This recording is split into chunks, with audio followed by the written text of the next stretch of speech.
finished a run from all along EDSA, from Caloocan all the way here to Pasay.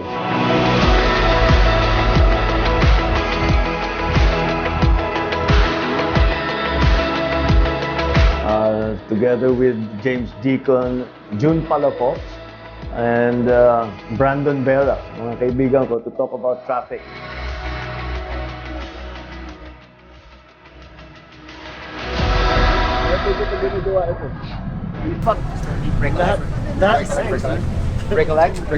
Planning namin para iwasan nga ito. Sa kaming ilan ba yan? Yeah, I mean, like, still my TV show with less than this. I mean, seriously. These are all 7. that doesn't include what's outside. And then plus the outside. This guy's got 2 in 1 stick, huh? Shall we? Gentlemen, shall we attack the traffic? And to see what can be done, and to see what are the problems that everybody encounters on traffic, and what are the possible solutions.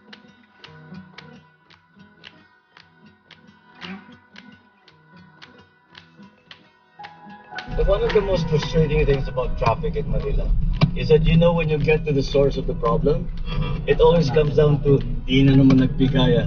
Yes, that's true. We solve, I would think, 50% of our traffic just addressing 2 things: obstruction and corruption. You're supposed to be enforcing it. If you're the traffic enforcer, right, you look for the one who has violated whatever the rules have been. So, or under whatever the rules are. So there's not, the thing is like something like for buses.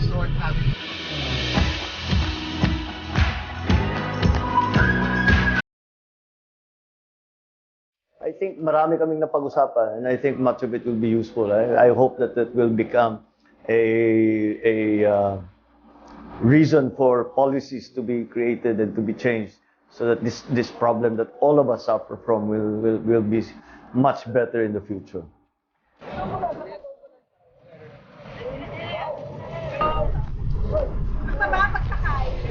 Jump in the training. What do you fit in that bed? Opo, pinagawa para sa akin. Doesn't look long enough for you. No, we did it just like it. Perfect sa akin.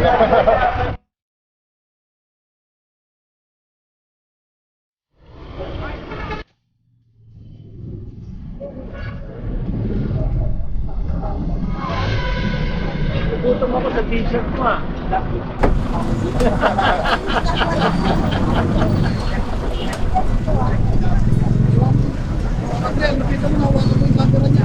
Sige po.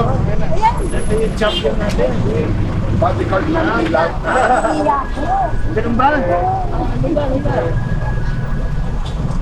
Okay. Ako sabi ko, hindi pa ako nagkakusap. Masakit yata yung noodles pa. Hindi ko alam kung anong explanation. Ako siyempre para sa akin, I'm just so flattered. Pagka nagpapapicture sa akin, isipin mo yung tao na gusto mo magpapicture sa'yo. That's parang napakalaking compliment yun eh. I don't know kung bakit.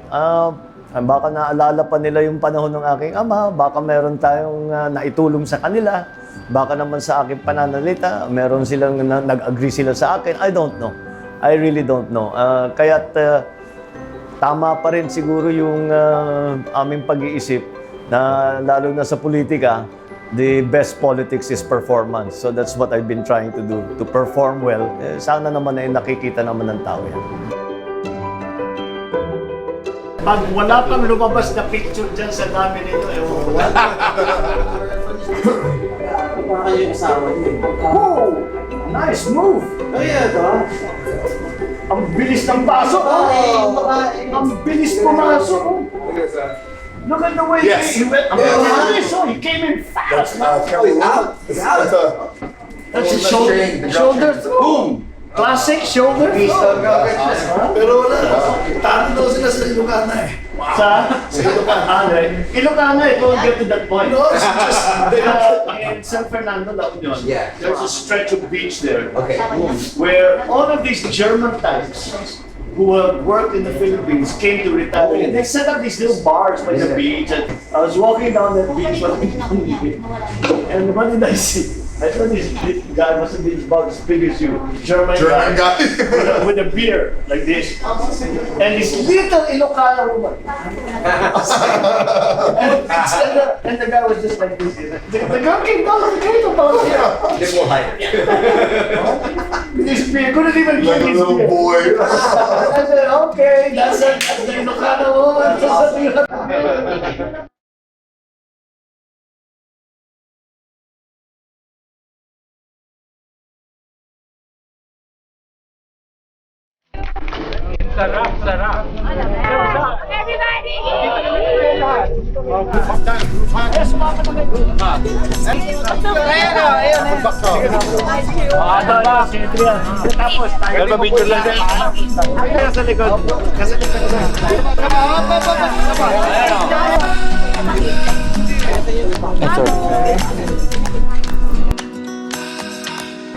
Later on, we'll be going to the premiere of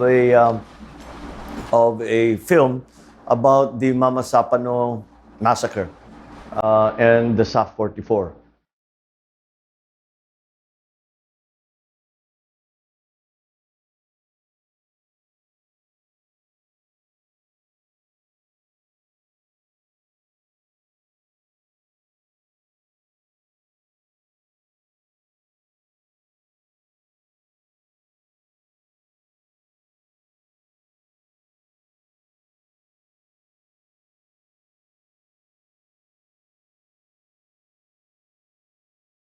Up to now, although with President Duterte, he has recognized the sacrifice and the heroism of those that fell in that operation. We are still trying to discover what exactly happened and how it happened so that this sort of catastrophe does not happen again. To now, we do not know exactly all the circumstances surrounding what happened. Unfortunately, the cases that were filed, yung arraignment yung hindi man siniputan ni former president. So, again, although as the title says, they are fallen, they are not forgotten, we have to keep remembering as I said, the sacrifice that the fallen 44 had made, and we have to learn finally, once and for all, what happened, what were the causes behind this terrible tragedy, so that we can avoid that in the future.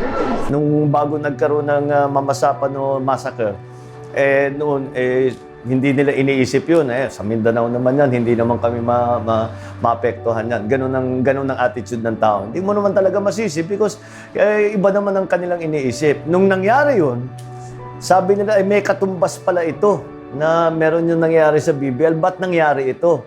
Kaya nga may peace process Kaya tayo gumagawa ng mga iba't ibang paraan para maging maayos ang problema sa Mindanao. Nang sa ganun, hindi na kailangan lumaban ng mga pulis natin. Hindi na kailangan lumaban ng mga sundalo natin. So ganun ang naging dynamic doon. We were hoping because that's why we had thought that the complete truth would come out, because right now it has always been bits and pieces. Hindi mabuo-buo yung storya kung ano ba talagang nangyari, kung bakit nangyari ito, sinong nagkulang. We have a good idea about some of the gaps, especially in the command, in the chain of command. But again, it's still not clear how this came about, and the families of those that had made the supreme sacrifice will never get any closure until those facts are made known to everyone. Sinasabi ko, isa sa naging pagsakripisyo ng 44 na SAF ay yung para dalhin sa taong bayan ang importansya ng ginagawa ng peace process sa Mindanao.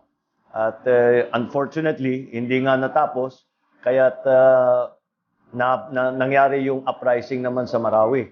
Hanggang ngayon, kaya napaka-importante itong peace process kahit na hindi natuloy yung BBL at hindi pa tapos dito sa version ni Pangulong Duterte, kailangan hindi natin tigilan yan dahil ganito nga ang nangyayari.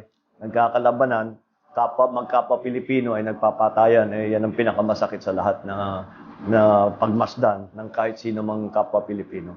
This is the first time that it is very clear that it is this administration's policy to find out what has been happening, what happened, and not to allow it to happen again.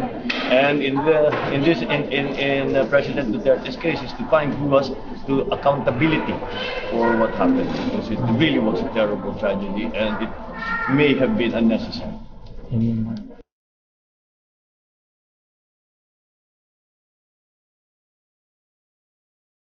We hope that that will be a suitable and fitting honor that we give to our fallen soldiers.